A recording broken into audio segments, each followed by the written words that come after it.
Já.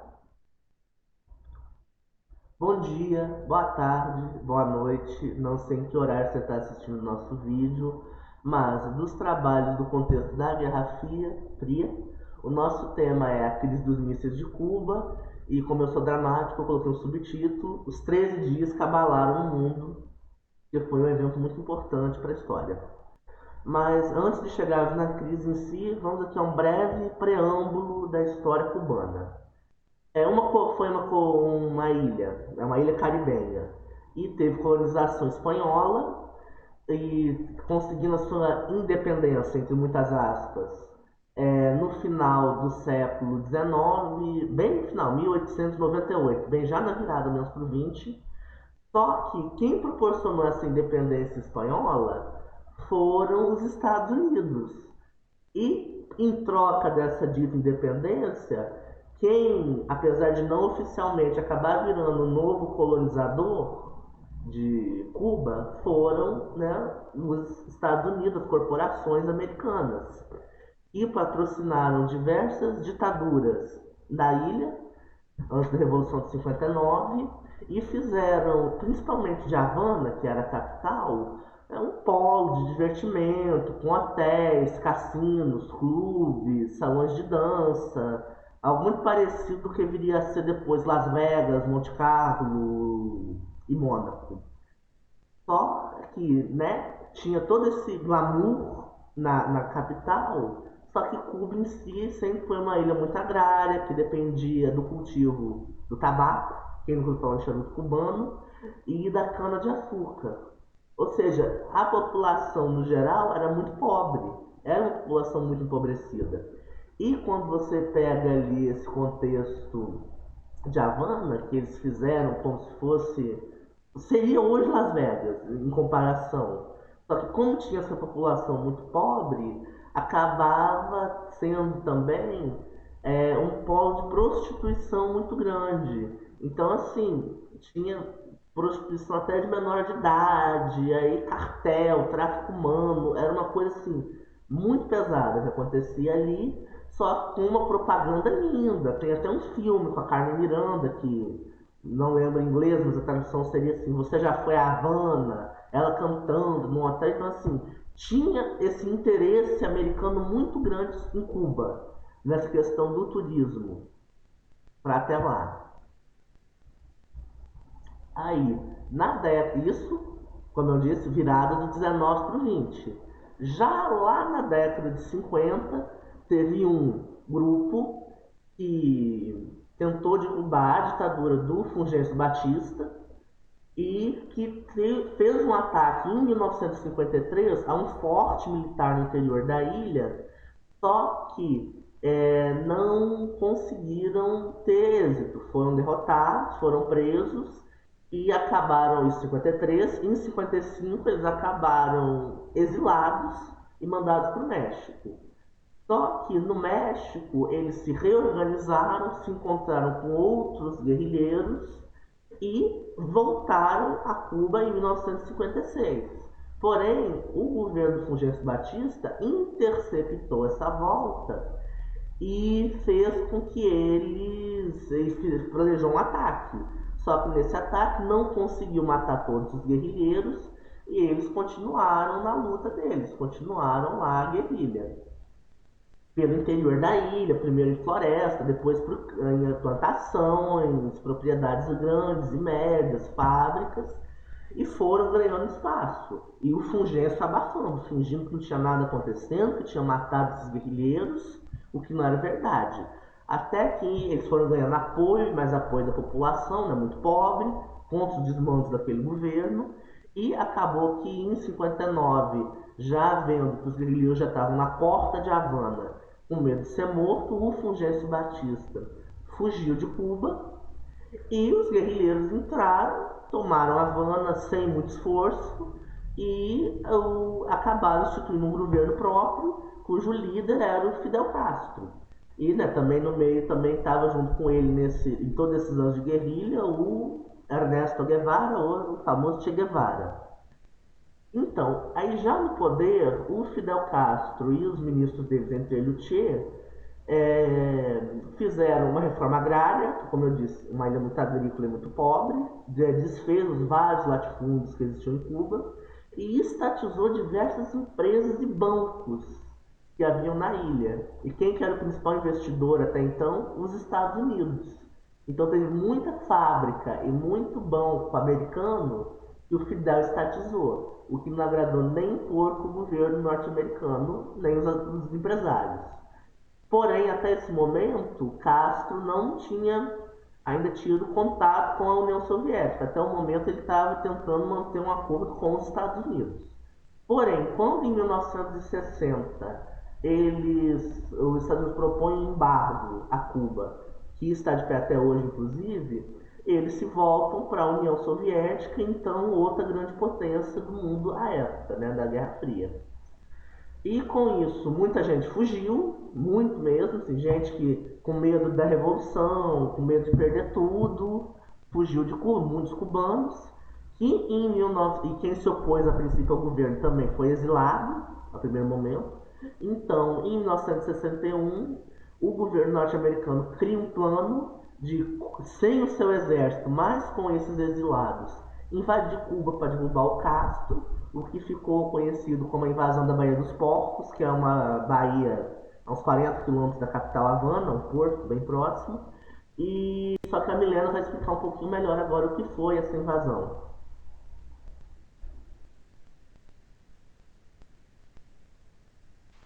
Hum, Então, em janeiro de 1961, já não havia mais uma relação sólida e diplomática entre Cuba e os Estados Unidos, porque esse ataque, que foi organizado com a CIA juntamente ao exército dos Estados Unidos, aconteceu na invasão da Baía dos Porcos contra o governo de Fidel Castro.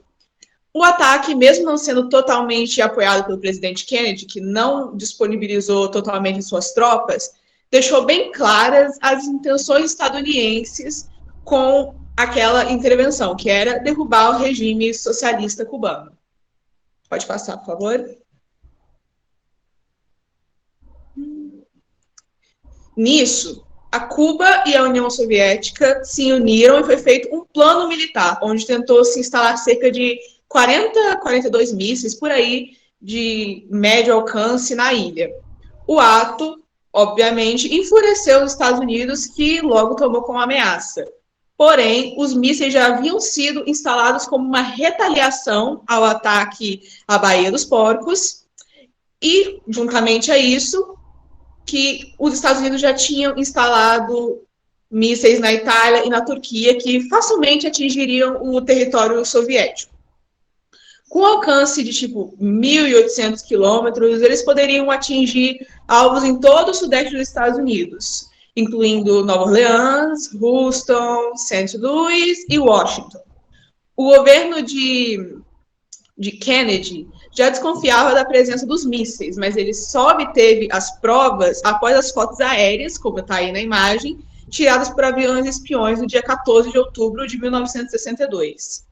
E esse ato de tirar as fotos, tanto para expor as forças bélicas quanto para traçar as estratégias, foi um confronto que foi algo que quase eclodiu em um confronto nuclear. E esse avião ele foi interceptado em território cubano, tentando fotografar as instalações bélicas soviéticas.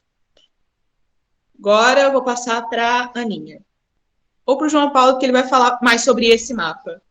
Então, como a gente disse, esses mísseis não eram sabidos pela parte do público, tanto os cubanos quanto os que estavam lá na Europa, que podiam atingir a União Soviética.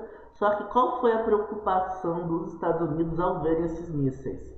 Cuba está aqui, ó, como a gente pode ver, Cuba é essa ilha, e essa outra parte mais acima, que está FL, que é a Flórida, ela já. Isso aqui são 150 quilômetros dos Estados Unidos. Então, assim, é muito perto. É muito próximo. É menos do que daqui de Batiba até lá em Vitória. Então, eles ficaram muito preocupados, porque é uma proximidade muito grande para você ter um míssil nuclear, que, igual a Milena falou, e a 1.800 quilômetros. Ou seja, a radiação é espalhada pelos Estados Unidos inteiros se lançasse um míssil desse. Pode passar agora para Ana. Então, eu vou falar sobre a crise em si, a crise dos mísseis. Então, após essa descoberta dos Estados Unidos, a tensão entre os dois países aumentou e planos começaram a ser feitos, tendo a possibilidade de um ataque dos Estados Unidos, mas que no primeiro momento optou por planejar um bloqueio naval à ilha para que novos armamentos não pudessem chegar. E também devido à discordância de um dos conselheiros de JFK ao ataque. E no dia 17 de outubro, começou a busca por uma saída diplomática através da ONU. No ápice da crise, no dia 22 de outubro, JFK fez um discurso na TV relatando a situação. E então o bloqueio naval foi posto em prática, tendo o apoio de diversos países americanos. E um ataque dos Estados Unidos foi preparado, contando com 140 mil homens estadunidenses e em resposta a 400 mil homens cubanos, né? Além de ter sido feita a exigência da retirada dos mísseis até o dia 28 do mesmo mês. E esse foi o dia, assim, considerado por muitos, como o dia que o mundo esteve mais próximo da hecatombe nuclear e do fim da humanidade, caso tivesse ocorrido esse ataque. Né? No dia 26 de outubro, Kennedy planejava atacar, mas Khrushchev, líder da União Soviética, enviou uma carta dizendo que cogitava retirar os mísseis. Mas, no mesmo dia, Fidel Castro enviou um telegrama a Moscou, também propondo um ataque. E no dia 27, pareceu tudo meio perdido. Essa data ficou até conhecida como o Sábado Negro, porque um avião americano que estava em espaço aéreo cubano foi abatido e o seu piloto foi morto. No entanto, os Estados Unidos não reagiu a isso, e no dia 28 de outubro, Khrushchev cedeu à pressão e negociou um acordo.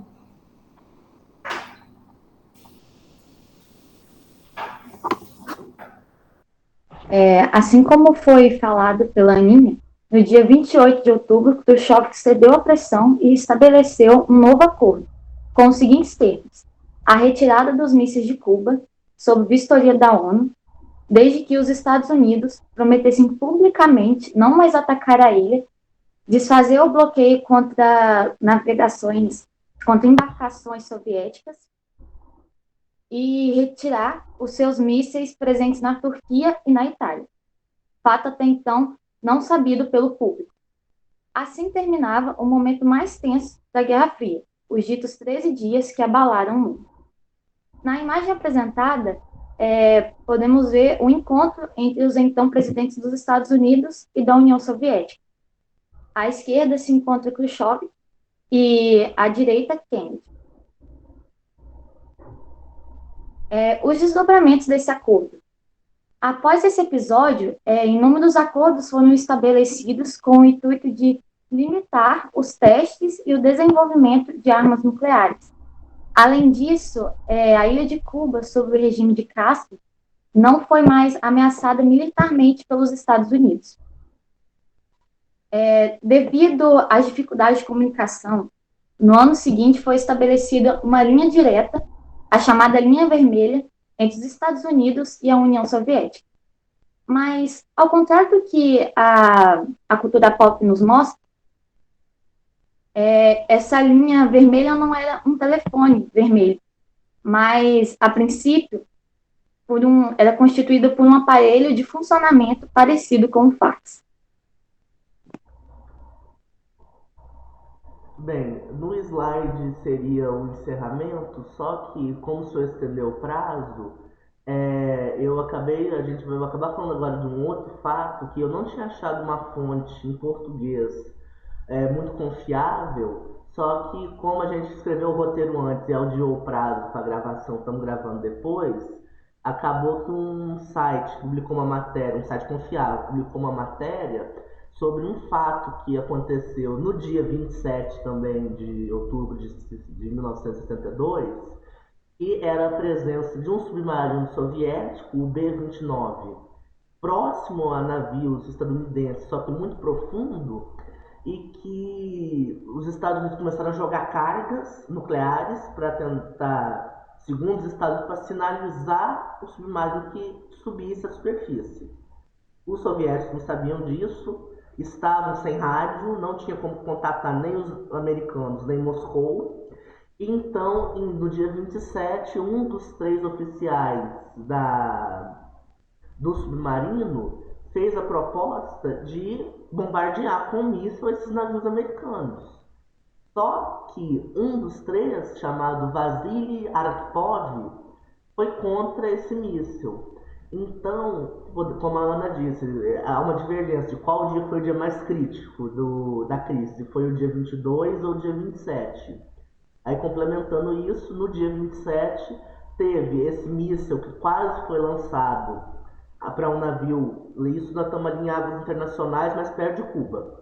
Quase foi lançado de um submarino soviético para um navio americano, ou seja, se esse um comandante não tivesse feito o que fez, não tivesse sido contra, provavelmente a guerra teria sido iniciada ali, porque, como a Ana disse, o dia 27 os Estados Unidos já não tinham reagido ao piloto abatido no avião, mas imagina se tivesse naufragado um navio. Então tem historiadores que consideram que esse episódio também contribuiu para o dia 27 ser o momento mais decisivo da Guerra Fria e ser o momento que a humanidade quase foi extinta. Bom, adicionada essa curiosidade, o nosso trabalho foi esse. Quem compôs ele, que a gente vai apresentar no final, foi Ana Beatriz, Ana Caroline, eu, João Paulo e a Milena Regina. Somos alunos do terceiro T mais B e foi esse o nosso trabalho sobre a crise dos mísseis de Cuba. Muito obrigado por ter assistido até aqui.